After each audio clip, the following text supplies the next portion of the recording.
Okay, kids, it's time for another episode of the Fueled by Weird podcast, the only podcast to be free from the influence of the shrouded man. I'm Chris Daly, and today I have the pleasure of chatting with the creative team behind the incredible comic series Canto, David Booher and Drew Zucker. How are you guys doing today? Doing What an good. introduction. I Holy know. smokes. Working the Shrouded Man in there. That was great. Yeah, man. Try to make It's all every show good. have its own little personal touch. I love it. Love it. We like it. Good. I'm glad you guys are doing good. And I have to say, happy belated birthday to you, David. I hope you had a good birthday. I did. It was about when we were recording this was 3 days ago. And then the day before that, I got nominated for GLAAD Award. So it's Awesome. been it's been a week. It's been a week. Congrats, man. That's awesome. Thank you. Yeah. All right. So usually how I like to start these off is with an icebreaker question. So today's icebreaker question is what would be the ingredients on your perfect sandwich? Drew, let's start with you. Drew, you go first. You were a sandwich guy. Whatever makes up a chicken parm. Okay, perfect. Right on. Oh my God. Oh man, I don't. You know what? I'm an Italian meats guy. Okay. I'm a pressed meats guy. So Okay. if you have about a quarter to half an inch of pepperoni, salami, capicola, top it with some provolone, lettuce, tomato, some Italian dressing on the top on a hoagie bun. And actually, let's end this Do, right now because I'm gonna go make one myself. do, do they even sell those in LA? Yeah, it's all like vegan tofu pepperoni. Ugh. No, of course they do. Are you Well, I kidding? didn't think you guys had sandwiches. You don't have bagels. You don't have pizza. We serve them open face and it's called avocado toast. So Yeah, it's that's all the same. It's unfortunate. all the same. That's What awesome. about you, Chris? What's yours? You know, I'm kind of a simple man. Turkey ham, bacon, a little bit of cheese, toast that up, a little bit of honey mustard and mayo and some lettuce. And I'm pretty much set. It's pretty simple. I'm so hungry now. Thank you. Welcome. Yeah, and it's almost probably dinner time for you, Drew, right? And it's late lunch for you, David. My day's been all thrown off. It's about 10,000 degrees in our apartment, Oh even my though it's God. 2 degrees outside. So nobody is like everyone's eating at weird times because nobody feels good because everyone's That's so dehydrated. that's fair. Holy cow. Well, at least you The guys are price of staying living warm. in pre-war buildings. Ooh, rough, dude. That's rough. Are you just burning furniture in the corner or what? Is that You what's know going on? what? I may as well be at this point. No, it's our radiators. They are Oh, brutal. it's either 50 or 100. Well, it's great because all the windows are open and it's literally step by step the temperature changes. And we're not talking like 1 or 2 degrees. If I step out of the bedroom, it is about 30 degrees hotter. If I step back in, it drops back down. It's Oh my heinous. God. That's crazy, man. All It's right. kind of Well, like how our creative relationship goes. Exactly. We only have two speeds, fast and furious. Freezing or engulfed in flames. oh That's man, us. no middle ground. That's okay. Nope. We're continually just that dumpster on fire making its way down the river while being two raccoons inside of it fighting over a Right. scraps. But we call that progress. Yeah. Hey, whatever works, man. Whatever works. All right. So, with the concept of my show, Fueled by Weird, basically it's, all the things that you're into, your habit, your hobbies, your interests, all that kind of stuff. Those are the things that make you who you are and what fuel your weird. So, what are the things that you guys are into when you're not creating comic books, or even when if that's something that's part of it too? David, let's start with you. Sure. So my brain, the inside of my brain is consumed by the 80s, honestly. Okay. So I grew up on horror movies, Hmm. 80s horror movies, Stephen King, and cartoons. 80s Saturday morning Nice. cartoons were my favorite. Right on. So yeah, so what consumes my time is actually watching. I'll be writing and I'll put YouTube videos up from they're like 3 hour blocks. I don't know if you know about these, but on YouTube, they have 3 hour blocks of Saturday morning cartoons from the 80s with the original commercials. Fantastic. You can just watch you're back there. So it's that. I have a VCR, so I watch a lot of movies on original media. So I have a Betamax now, so Nice. I watch movies on the original Betamax tapes. I just think there's the texture to it just Yeah, feels so different from streaming. for sure. Yeah, I do that. I do a lot of reading, and that's my dog. Can you hear my dog on the outside? He's just right outside this door, just desperately wanting to be as cool as we are. So, yeah, I was gonna say, and this morning, just prior to recording this, I played my first session of D&D. Oh man, how'd that go? Oh my, I had no idea. So I write the Saturday morning cartoon comic book adaptation for D&D for Yeah, IDW. And I have been steeped in D&D lore, but I never have done a campaign. I've watched campaigns be played, but I've never done one myself because I was so afraid. yeah, You got to get the right group of people. And that's I true. freaking loved this. We did 3 hours, and I was like, I love everything about this. It is like real-time storytelling and Yeah, creating, and I just loved every second of it. yeah. D&D is awesome. I haven't played in years. I would like to. It's hard to get people around my area to. Everyone wants to play, no one wants to DM, and that's the hard part. Right. It's always have a hard time finding a DM. But you're very right. You have to get the right group of people because I've played in groups where the DM is just awful and it makes it no fun for anyone. So you have once you get that right set of people, it just clicks and it's magic, man. It's so much fun. This was the right set. That's I awesome. mean, it's so good. That's awesome. Drew, what about you? What feels your weird? I have no time for anything else. It's all comics all the time. It's the only way this train stays on the tracks. Fair. Yeah, I mean, I consume an ungodly amount of media, ranging from whatever weirdo low budget horror movie has popped up in Hulu that no Mhm. one else has watched or is willing to watch. Most likely, I've seen it. Okay. To video games, books. It's a pretty wide range of media I consume, and then it's you know because drawing does.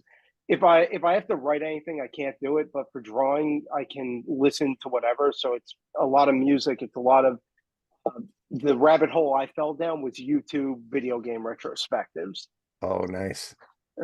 and oh boy, what a rabbit hole to fall down. Yeah. It's kind of like having all the bonus features from DVDs that they won't do anymore, except now it just exists on YouTube. Yeah, you can get lost in all sorts of crazy rabbit holes on YouTube. I know Oh yes, I'll kick a song off and I'll just be listening while I'm working, and then a couple hours later I'm off in some genre that I've never even heard of. I'm like, this is you've always got those things that you didn't know you needed until you found it, and yep. it's like, yep, this is exactly what I need right now. This is amazing. It's amazing the amount of just deep dives that people do on Yeah, other media is just it's wild. It is yeah, like it when I was in college, I I was taking cinema studies for the majority of my time there, effectively as my minor. That wasn't really my minor, yeah. but that's all this is. It's just evolution of those classes at like a college level, and it's really it's amazing that that's where this has gone. Because I remember when YouTube was just the cat video. Yep. There's Yep. still plenty of cat videos, Drew. Don't you worry. There is. Also It's true. just all on reels. Yeah, for I sure. discovered when I'm writing, it's hard to listen to music with words Oh yeah. because it gets distracting. Yeah. Yeah. But man, 80s synthwave and vaporwave and all of these weird, like 3 hour, 5 hour, 6 hour blocks of just like synth 80s throwback kind of vibes to it. And there's a whole genre of it on YouTube, and I just love. It's like being like in Tron, Yeah. the movie Tron. It's awesome. Yeah, for sure. I've done that with my own writing. My friend has a very strict habit of he'll listen to soundtracks in the same genre of what he's trying to write. And so I found so much weird stuff just from listening to instrumental soundtracks from like Batman the Animated Series and Legend of Zelda: Link to the Past video game. It all gets kind of randomly wrapped around, but yeah, it's definitely a lot easier to listen to music without words because yeah, you can get lost really quick.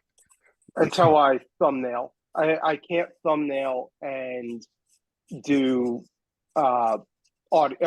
music with lyrics because I'm having to reference the script too much. Yeah. And if you do it with lyrics, it'll mess with the flow of what you're trying to do. And it just yeah. But I mean, Spotify Premium, YouTube. Yep. Those are the two for sure. Freaking Spotify with the commercials. I can't I don't know strong how for you're doing it. Premium. I know, and then every time a commercial comes out, I'm just like, what? And it's just like flip my desk and just get so angry. Yeah. You and I talked about this, I think, in New York. I don't know how you're doing it because for me, Spotify Premium is probably one of the best purchases I ever made for myself. 100%. Only because it's the most used of the bunch. Yep. Yes. And then those commercials come on and those voices are like so close to your brain because they're in your ear hole. I'm just like, just kill me now. So, yeah. And then 3 minutes None of them are good either. either. No. Yeah, I mean, we have Spotify Premium as well. We have the family plan. So yeah, because I would have that same from all the girls in my house because I'm the only guy in my house, and they'd all be like, "Why is there commercials? Make the commercials stop!" Like, oh, if you guys only knew about commercials. Yeah, I was about to say. And I just want to tell you, I have a surprise for you. Yeah. I just want to tell you that I am the most hypocritical person when it comes to commercials because I watch those 3-hour blocks of not even cartoons, just 80s commercials. Yeah. 3 hours of 80s commercials, toys and cereal and Christmas and all this stuff. And I get so mad when YouTube pops in with commercials. Like, who am I? And it seems like they're getting worse now, like every couple minutes. Worse. I'm watching a playlist of commercials and I'm pissed off because there's a commercial. Yeah. Yep. Like, who am I? In particular, I cannot stand Adobe's commercials that pop up on YouTube. They're bad. This was a Today thing. The one about leaf puns and fall is driving me out of my mind. Drew Zucker, this podcast sponsored by Adobe. Good job. Fantastic. Good job. Listen, Adobe takes my money. I think they're perfectly fine, and that is the least criticism they've ever been given about anything. And in your defense, David, I think the reason why you're so upset about commercials is the same reason that a lot of people our age is upset about commercials is those old 80s commercials, they're fun. They're, commercials for breakfast food. They're all the fun retro Pizza Hut and retro restaurant commercials. But now, when you're older, you get all these targeted ads for medicines and for car insurance. It's like, what the hell? Like, why can't you give us like the latest Super Soaker technology commercial? Or why can't we have commercials for toys? Just because we're old doesn't mean we stop liking that stuff. Come on now. Yeah, and it's nostalgia. It just scratches the nostalgia itch. And when the new commercials come on, I'm just like, they're so awful. Give me 20 years and then I'll watch these commercials. Yes. Fast forward through the new commercials. And we all have our phones implanted in our eyeballs. Yeah, exactly. You don't have your phone implanted in your eyeball? Hey, trust me, I've been thinking about it. And I have to say with you, Drew, I think you're not alone in finding all those retro horror movies like this straight release to Hulu, because my wife eats that stuff for breakfast. She loves that stuff. I worked in a video store for years, which was the best job I ever had. Like I think that would be cool. The most fun I ever had. I worked there when I think I was 16, and I worked there till it closed down, and I consumed so much of that store. And it was, my favorite part was that because we rented things for free, you would go through the horror section or wherever and just work your way through it and watch everything.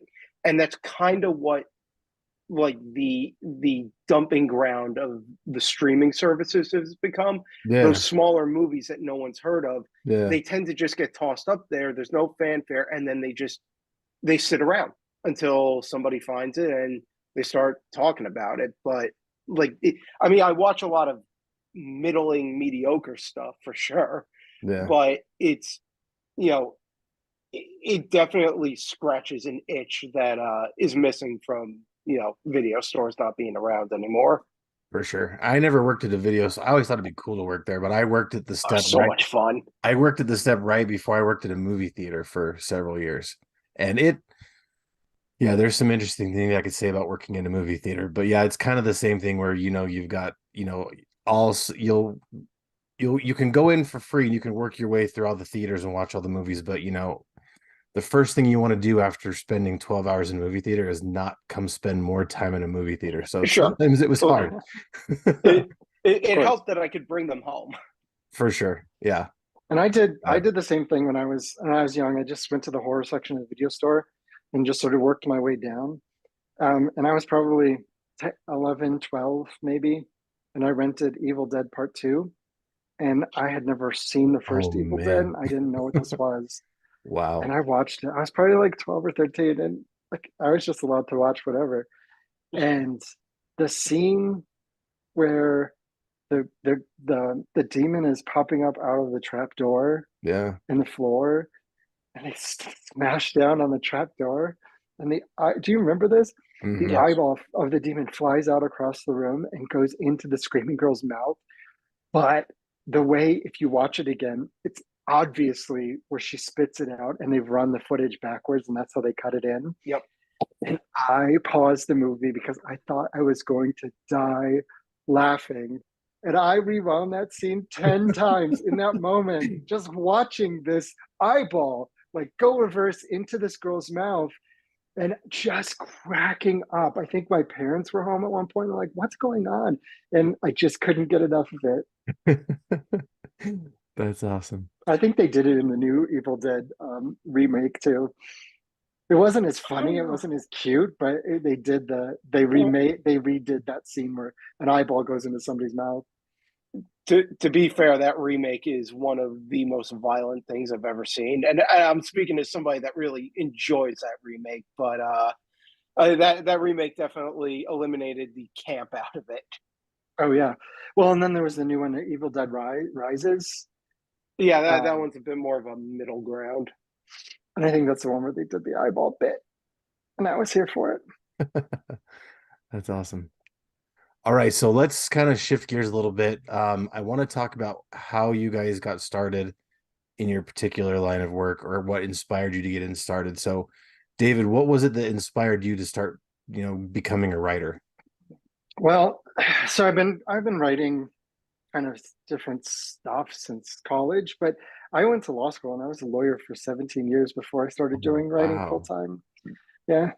So it was the fall of 2021 that I started doing this full time. But prior to that, I had been going to San Diego Comic-Con for like, I think this is 17, 18, 19 years now, before it became the circuit, the pre-Twilight days, before it became insanity. Sure.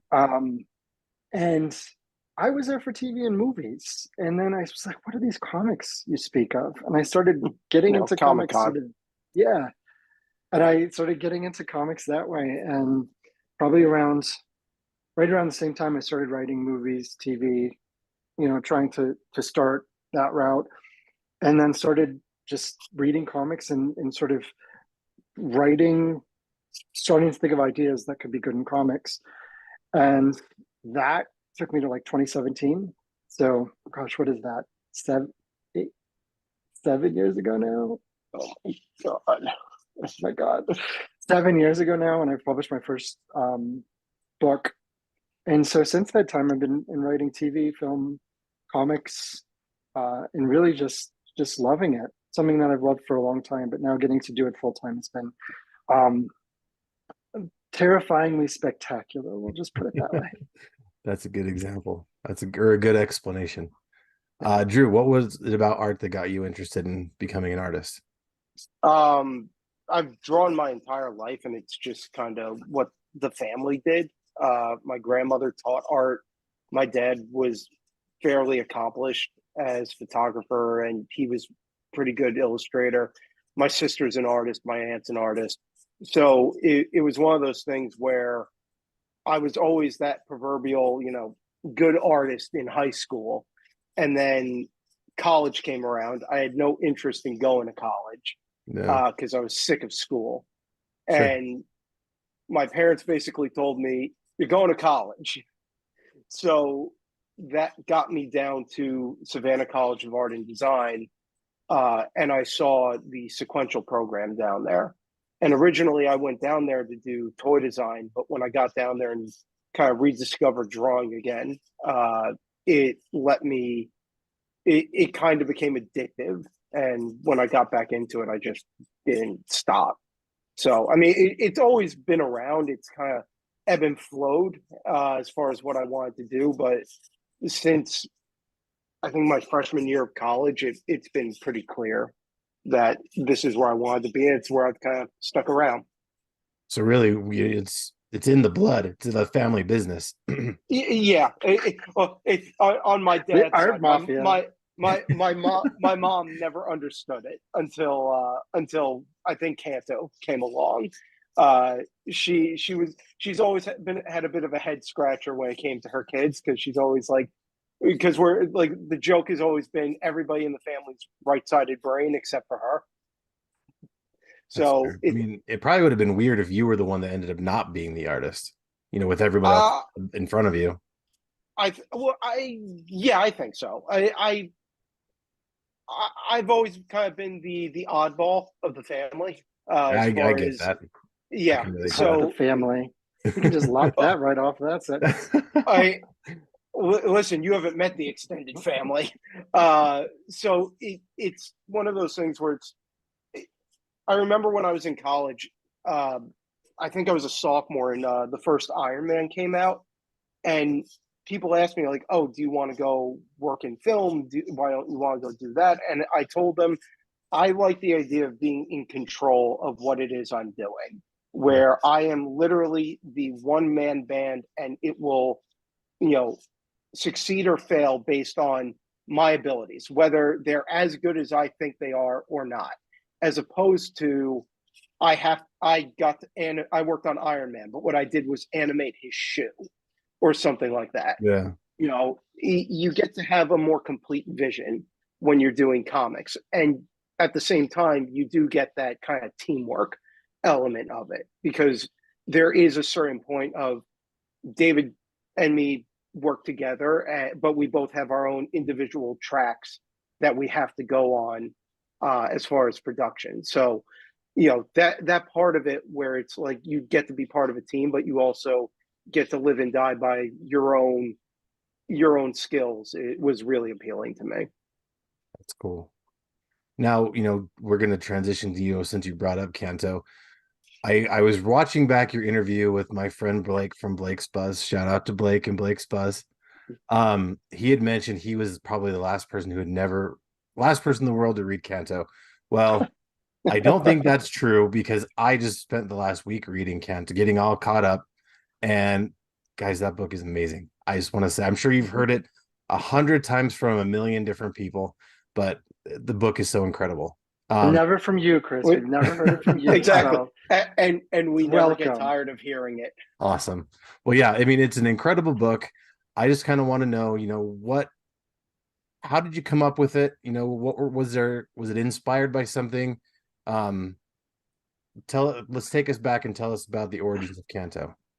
I just want to say first off that I think you got a PDF electronic copy of the new Dark Horse hardcover. I did. It's coming out. It was so outside of us in Dark Horse, you are the only person to have seen that. I feel so That's coming in June. So yeah, you should definitely feel special. And also, if you share with anybody, we will find where you live. We will come to Idaho. Don't worry. Show up at your doorstep. I'll keep it safe. Okay. Keep it secret. Yes, absolutely. Yeah, well, Canto, started in 2020, 2018, Drew? 2017? 2018. So Drew and I had kind of had a, so I published my first comic in 2017, and I kind of on social media got connected with Drew in some way, and I liked what he was doing on something, the house, right, Drew? Yeah. Which now in a moment of perfect universe symmetry, the house is now published by Dark Horse. So I saw his work on the house on the horror book, and I really liked it, and I reached out to him because I was doing a short in an anthology, and I asked if he was available, and he's like, Get out of here. Who dis? New computer, who dis?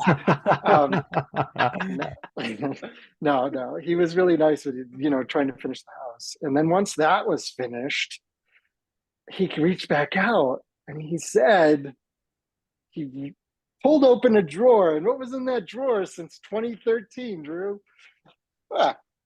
Canto, exactly as is. The book you read is exactly what came out. Oh, wow.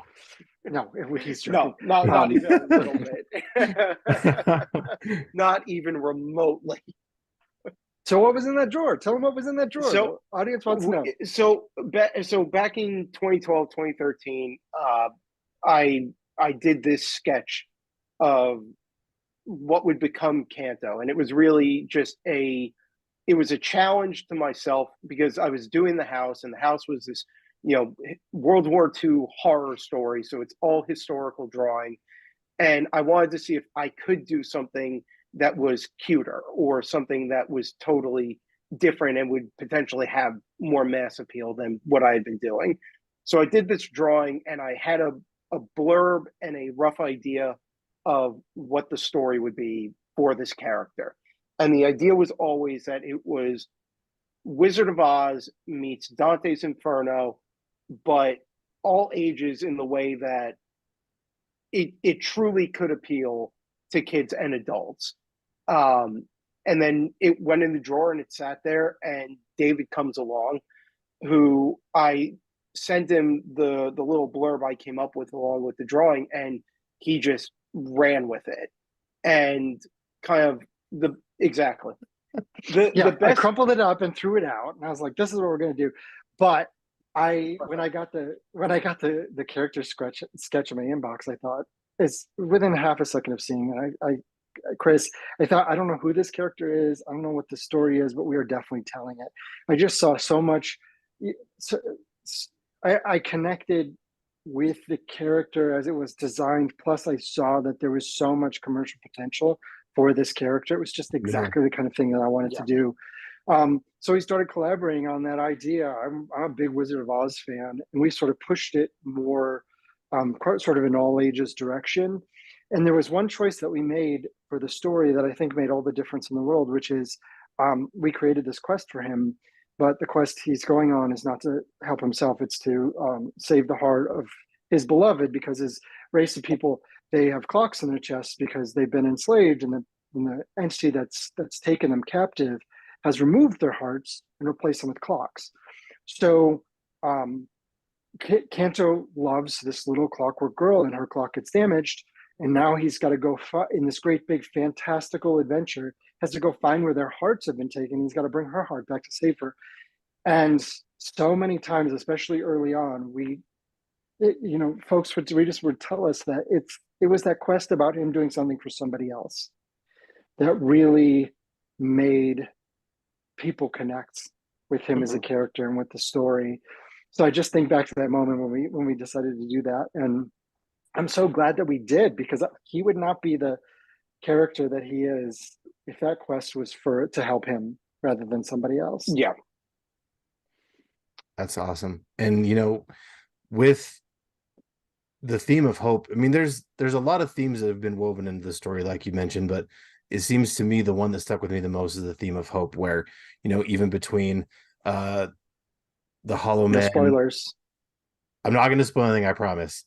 But, with all the different adventures with the Hollow Man and the clockwork fairies and all of that, it seems like no matter the extreme hardship or the overwhelming odds that are presented for him, he always seems to see the bright side of things. He always stays positive. He always stays hopeful. no matter what you throw at this guy, he never seems to get discouraged. He's always like, he acts like like he's bigger than he really is, and he still is able to overcome the odds no matter what. How does he keep it up? I mean, I know it's something you guys write, and it's because like you guys want him to be that way, but how I don't even know how if I'm describing this the way I want to say, but basically, how does he keep up, his good spirits without ever being discouraged? Because there's no parallels at all between that and how we all feel about the real world right now. Nothing. Yeah. No reflection. No kidding. I hear what you're saying. It's like how do we as people in the world where things aren't great, and how do we keep up hope? How do we keep up courage? And I think it's really interesting. By the end of the Shrouded Man saga, which is the 5 volumes that we're doing for Canto, you're going to see an evolution of his character from what I call naive courage, which is the courage to go out and do something not knowing what the odds are, not knowing what's ahead of you, not knowing the dangers that are going to be out there. By the end, he's going to have all this experience. He's going to have gone on these adventures and seen all this and lost people and just really experienced a range of emotions. And so he's not naive anymore. And then he's going to grow into this character that now makes the choice, knowing what's out there, to hold on to hope, to hold on to courage, and that sort of thing. And that's what I think. That's what speaks to me about his character, is that we may not know what's out there, and it's almost easier to have hope when you don't know what's out there, and it's harder to have hope when you do. And so that's what I think the message I would love folks to take at the end of this entire big saga is: you may know the odds in front of you, but it's more important when you know them to hold on to the hope and courage and keep moving forward with it. That's good. Drew, what do you think? The writer was very eloquent about it. I'm not following it up. That was pretty good. Agreed. I agree. And then, of course, there's like the practical aspect of it. Chris, I'll just add this. He's a little character. He's like 3 feet tall in real life. So he's about the size of a 6-year-old, 7-year-old. And we love Drew. I'm sure you agree with me. We love playing with that size difference. So there's one storyline at City of Giants where Tiny Canto goes to the big giant, the city where the giants live. And then there's the Clockwork Fairies where Tiny Canto is, facing the even tinier fairies. So playing on the size difference, it also kind of, like, we all at times feel small in a big world, and especially kids, they feel overwhelmed. So to have this little character they can identify with, I think it's been such a fun experience for me and Drew. That's so cool. And the Giants, oh my gosh, they're amazing. I'm kind of a sucker for kind of characters who kind of portray themselves as, the little bit slow or kind of dumb, just the big dumb brute characters. And so the Giants, I just absolutely love them. And to not spoil anything, I have recently read the part where the Giants were up to here, and I'm very excited to see what happens after that. Oh, it's in the City of Giants, yeah. Okay. Yeah. So they Canto went on his quest with the witch, and that's all I'm going to say about it. They came back, and she made a promise, and so I'm really excited to see how that plays out, because as much as I love Canto, those Giants are incredible. So I really can't wait to see how that story progresses. I'm very excited. Silence on our end. Silence. Yeah, that's perfectly fine. I kind of just want to. Yeah, that's where, without spoiling anything, that's about as far as I've gotten. But I'm excited to see where that goes. So you guys have had. We're taking you there. Don't you worry. I'm excited. You're headed towards. I think after City of Giants, the end game kind of begins to set up. Because Lionheart it's after, right? What's that? Lionheart comes after City of Giants, with Mechanical Kraken, Yep. I've read that part too. That part was super awesome. I really like that part. Yeah, again, we're not spoiling anything. Yeah, we're in the midst of the creative on A Place Like Home, which is the final volume of the Shrouded Man saga, and it's where we're actually in the moment where so many of those threads that we have been weaving throughout the story are coming back to fruition. To I am payoff. having to spend a lot of time with our older work, which is very weird to have to go back to. There's stuff I drew the thing. There is a ton of stuff I forgot I drew. Yeah. Well, I'm excited to see more, but I'm at the same time I'm upset knowing that the end is coming. But that's or is it? Or is it? True. Okay, so you know, you guys have had Canto at IDW for a very long time, and now you guys are switching to Dark Horse. How did you guys make the decision to switch from your longtime home to your new home? We waltzed in the door at Dark Horse and we said, "Don't you know who we are?" Like, security? Kind of. Security? No, we had a 5-year license with IDW, and it was coming to be due to expire, and it was going to expire in the middle of creating this last story arc. So we just had a conversation with them, and we decided that, and we had a conversation with Dark Horse, and Dark Horse came in, and they've committed to doing hardcovers, which is one of our major priorities, was to get all of these volumes published in hardcover. They committed to doing the last story arc with us, and then there's other things that will be revealed in time. But honestly, Drew and I have worked on separate things with Dark Horse, and it just, I mean, Drew, maybe you can chime in. I felt like it was a natural fit. It was, you know, we had a moment where we did take it around to kind of see what else might be out there, just to do our due diligence on it. Sure. But just the level of creative support we've gotten from Dark Horse throughout this process has just been amazing. They're so committed into you know, making a great book, but also knowing that we have our own dynamic in terms of how we actually produce the book.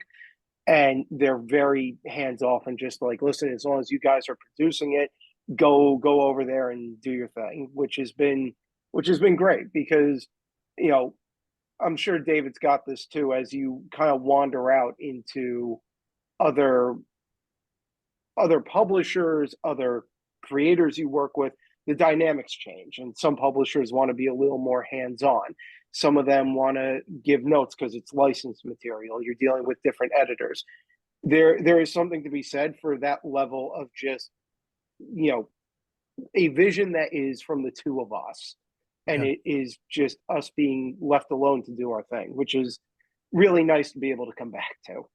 That's awesome. Yeah, and from Dark Horse's perspective, I'm sure that they love this because our editors love Canto. They loved Canto when it was at IDW, and also they could bring this project on without having to, knowing that we are just like, we're going to produce it. We're gonna keep going, and we would have kept going even without IDW if we just were on our own. Because I mean, that's just we just kind of are in a routine and sort of have, you know, we know what we're doing at this point. So I think they're very happy to see us just keep doing it. It's funny because before we got picked up by IDW, I remember we had a conversation about just doing this on our own anyways. So that's always been the mindset, is just, you know, well, if no one wants to do it with us, we'll just do it ourselves and we'll put it out there.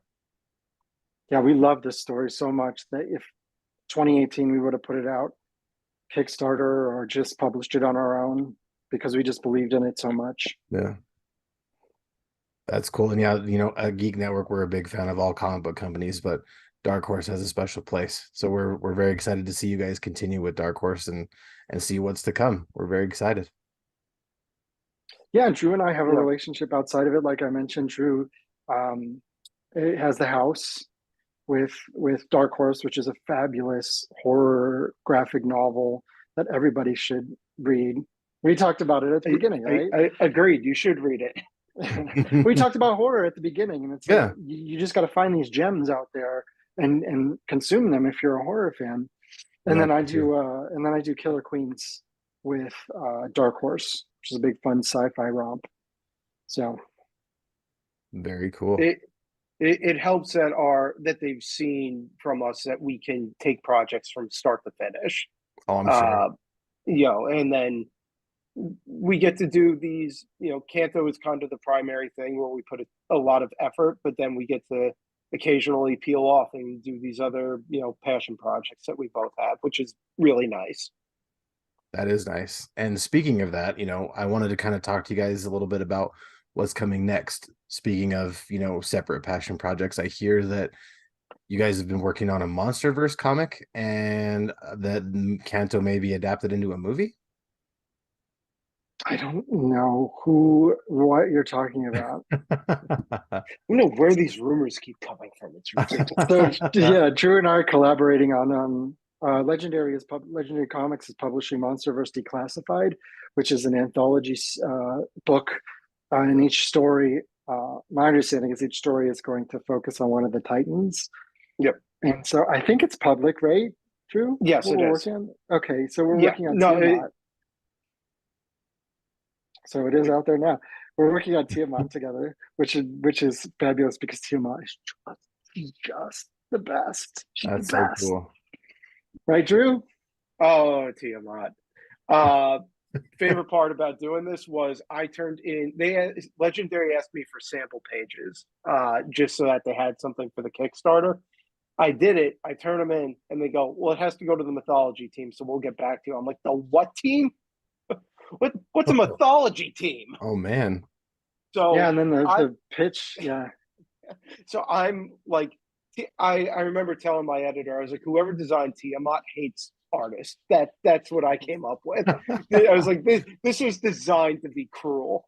But I get my notes back from mythology. I'm like, please don't ask for major changes. Please don't ask for major changes. And they come back and go, yeah, they just want to know if you can do a little less detail on the head. I'm like, yes, I can do that. The core notes, fantastic. You got it. We're in. Let's do it. And on my end, I'm like, what can I do in this story that will emotionally destroy Drew having to draw? And that's what I do. Oh man. It's his favorite pastime. Oh wow. Yeah, so we got that. We got the MonsterVerse story. We just wrapped up a Zoop campaign. Zoop is like Kickstarter crowdfunding for a one-shot horror story called The Feeding, about a man who's like a womanizer. He's a drug user, a day trader, kind of just like, kind of a douchebaggy person. But you find out that he's actually like that because he's psychologically dealing with this. It turns out to be a painting that has haunted him all his life. And this painting actually eats people. And it has shown back up in his life. And now he's got to deal with it. He's got to face it now. So it's a very much a Cabinet of Curiosities, Tales from the Crypt, kind of creep show-esque type story that we collaborated on. Super excited about that. And then hopefully we're going to do more of those down the road at some point. It's like a one shot. It's a one shot, 40-page horror story. Nice. Yeah. So about the Canto movie, what can you tell me about that? Are there any updates that we can share? Not at this stage. Just that it's still in development. Fair enough. As a lot of these projects are. But we're hopeful on it, and we'll see where it goes. That's cool. Yeah. I had to ask. Jackie told me I need to ask you guys if there's any kind of an update we can share. So. Oh yeah. That's all right.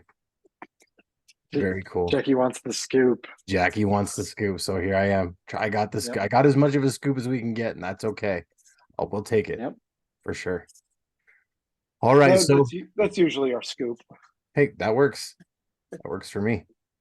So, just to kind of wrap things up, what kind of advice would you guys have for, up and coming creatives, maybe someone who has been kind of shy to get out there in the creative world and kind of, share themselves with the world? What's some advice you guys would give? Well, the two things I would say is, one, go to comic conventions, meet people, network, because that's I did that for 10 years before I even started trying to make comics. And, knowing folks who want to see you succeed is really important. And then also put your work out there. Do not let any gatekeepers tell you that you shouldn't be publishing your work. So if something doesn't go to a traditional publisher, Doesn't mean you can't put it on your own website. You can't put it on your social media. Create freaking Instagram page that's just a comic. You know, there's so many ways for you to get your work out there, and that's how you're going to get them to the next step and wherever you want to go. That's good advice. Study. Don't just do a lot of work, because doing a lot of work does not equate to you doing good work. Look at other things and understand why it is that they work, and then implement them, and then practice that implementation. And then the other one is, like David said, don't be afraid to put the work out there. If you're, this is not an industry where anyone is here to hold your hand. You have to kind of be willing to do it on your own, and no one's going to advocate for you but you. So you got to be willing to go out there, do the work, and put it out there for everyone. Yeah, you definitely have to be your own cheerleader. That's good advice. For sure. Yep. All right, well, guys, I want to thank you for being here today. I want to also give you a minute to kind of plug yourselves. Where can we keep up to date with the MonsterVerse stuff, and anything with Canto, and anything with the house, and any other cool project you guys have coming? Where can we keep up with you? You can find me mostly on Instagram at David M. Booher. I post on Facebook. I do a lot of Whatnot streaming at David Booher if you're on Whatnot. And keep an eye out. I have Dungeons and Dragons Saturday Morning Adventures Volume 2 is coming out. I'm not sure when this is going to air, but it's actually coming out in just like 3 days, issue 1. So it's this week. And then I'm very excited because I got to